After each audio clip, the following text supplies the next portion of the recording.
So last Thursday, the BDS movement, led by the largest Palestinian coalition ever, turned 20. It was reiterated many times today what a landmark movement that was. So the 9th of July 2005 was the start of a principled, strategic and creative process that has isolated Israel's 77 years old regime of settler colonialism, apartheid and military occupation at the grassroots and institutional level. It has redefined the meaning of solidarity with the Palestinian struggle as starting with ending the complicity of states, corporations and institutions with this regime. Meaningful solidarity, as BDS has started advocated, must uphold the fundamental ethical principle of doing no harm and stopping or offsetting harms done in one's name. The BDS struggle for justice, freedom and equality is supported now worldwide in over 120 countries across all continents by millions of people of conscience and many other justice and indigenous movements, trade unions, civil society organizations, faith-based groups, student collectives, as well as celebrities from music and movie industries, as well as sports figures. Together, in the thousands, in the millions, the people, you, the people, took the streets, disturbed business as usual, blocked boats carrying weapons, demonstrated in front of complicit companies such as Barclays, McDonald's, reached massive milestones in boycott campaigns against Israeli products and multinational corporations, and passed major divestment milestones in local municipalities and universities. The message is clear. With sufficient people power, we can end complicity of our states, institutions and corporations with the numerous crimes committed by Israel's apartheid and settler colonial regime and genocide against indigenous Palestinians. On the 20th anniversary of the BDS movement, there is so much to share, but I only want to highlight a few of the most inspiring impacts in Europe for the movement, that the movement has achieved and contributed to in coalition with and active participation of our cherished partners and allies. The movement has pressured more and more municipalities and city councils in Belgium, Norway, Italy, North and South of Ireland, in Britain, the Spanish state, Catalonia, to adopt and pass ethical procurement and investment policies. Regional parliaments in Brussels, Belgium, Navarre in the Spanish state, being the first European parliaments passing and adopting resolution to end ties with companies complicit with Israel genocide, apartheid and occupation.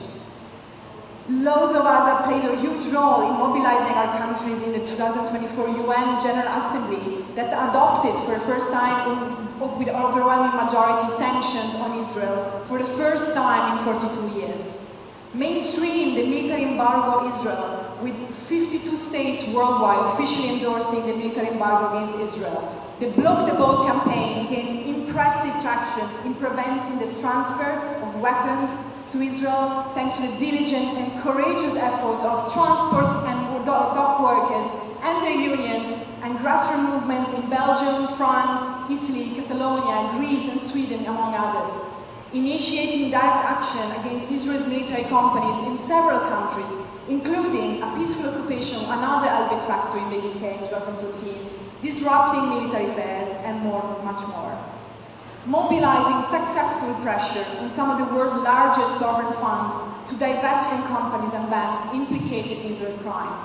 Starting with Norway's sovereign fund divestment from Elbit system in 2009, all the way to the Norwegian fund divesting from Israeli bonds and several complicit companies more recently, passing through similar divestment decisions by also other investment funds in the Netherlands and Luxembourg in Denmark.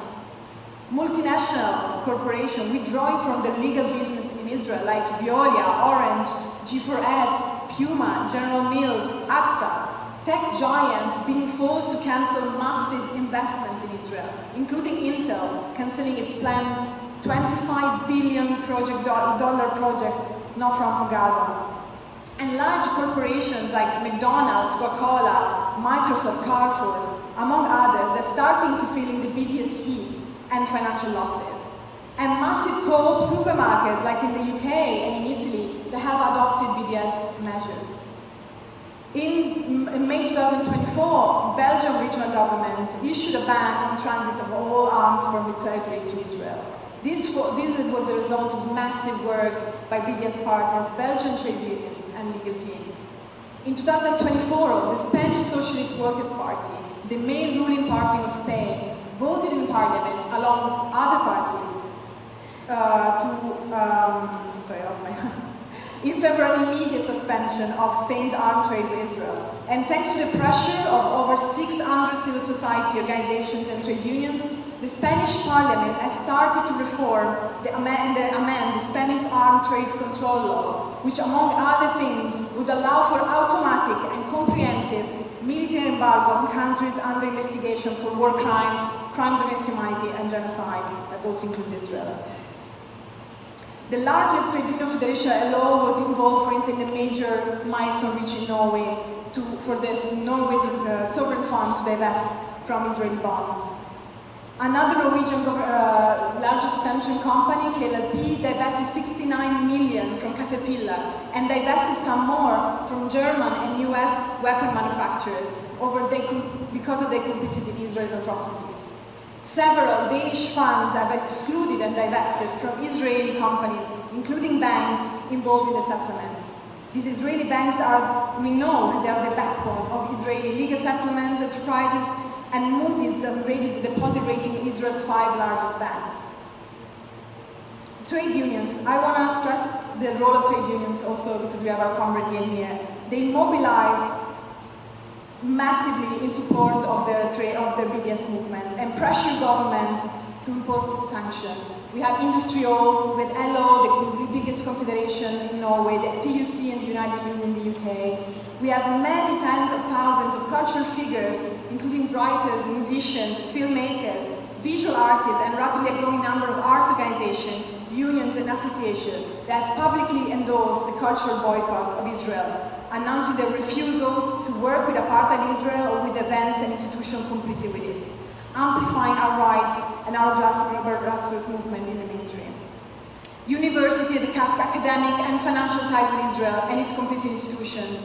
Israel has drastically lost much of its dominance in the Horizon, the world's largest research program, and several European universities have been calling for excluding Israel from the program. In the latest edition, Queer Cinema for Palestine organized over 110 screenings across 34 countries in Europe and the world. And I could list countless of more and more milestones for another hour, and this is just for Europe. And all of this has impacted not only Israel's political standing, but also has accelerated its economic steady decline, making Israel what we like to call the shutdown nation. And to get there, we needed and we built massive people power, and that is the strength of the BDS movement, organizing grassroots power, intersectional justice coalition power, growing from the grassroots to the grassroots. After these full days of discussion and exchanges, marking 20 years of the BDS movement, one thing is clear. We need to continue to escalate our B, D, and S in BDS. Thus, to conclude, I want to reiterate the Palestinian BDS National Committee's call to action, to all of you, to put pressure on your governments, institutions, companies to uphold the fundamental ethical principle of doing no harm. So please continue mounting the pressure towards the UK deeply complicit company until at least it respects its legal obligation, which means implement a comprehensive military embargo, no sale, no buy, no transfers from its ports and airports of military components, including dual-use items, as well as the export of F-35 parts to Israel, and all economic ties with Israeli regime of genocide, apartheid, and colonialism. This includes agreements that give Israel preferential access to markets and to economic cooperation.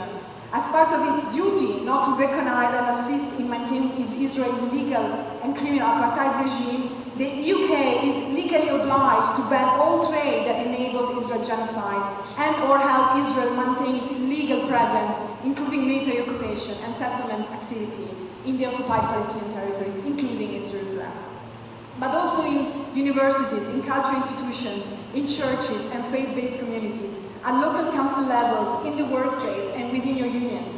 continue to pressure for divestment and boycott campaigns, to cut ties and investment in complicit Israeli and international companies.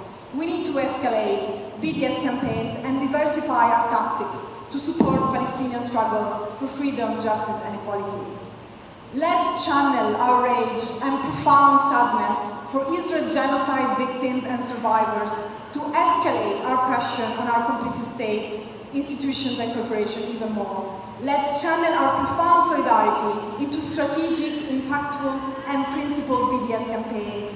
Let's use today's energy and people powers and ideas to continue to fuel our grassroots groups, organizations, trade unions, collective and others to organize and mobilize people towards a strong BDS campaigns to cut all forms of complicity. We will never stop fighting for freedom, justice and accountability. Let's not forget, we are the people and we have the power. Free Palestine! Go!